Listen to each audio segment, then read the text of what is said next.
मंडळी, शिवचरित्र हेच आपल्यासाठी प्रेरणास्थान आहे, ऊर्जास्रोत आहे. सह्याद्रीच्या दऱ्याखोऱ्या हेच आपलं रणांगण आणि ते जिंकायचाच हा आपला इतिहास.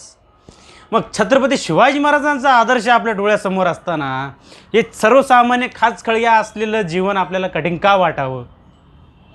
बरेच पोरं वयस्कर माणसांना सोडून द्या, मला हे याच्यात अपयश आलं, मला यानं असं म्हणलं, मला हेच जमत नाही, माझ्यात हेच कमी आहे, मला बोलायला जमत नाही, मला नीट दिसतच नाही, मला ऐकायलाच येत नाही, या अशा गोष्टींमुळं बरेच जण जीव द्यायलासुद्धा कमी करत नाही. अरे विचार केला पाहिजे. आपल्याकडं सगळं गोष्टी आहेत, प्रसारमाध्यम आहे, कर्ज घ्यायचं लगेच झटक्यात कर्ज मिळतं आहे. त्यावेळी काय होतं, तरीही माणसं कर्तृत्ववान झाली, पुण्यवान झाली. आज त्यांची नावं सुवर्ण अक्षरात लिहिली गेलीत. कशामुळं? कशावर सगळं मिळवलं एवढं? प्रत्येकजण काय सावकारातनं वर आला नाही, जिद्द होती.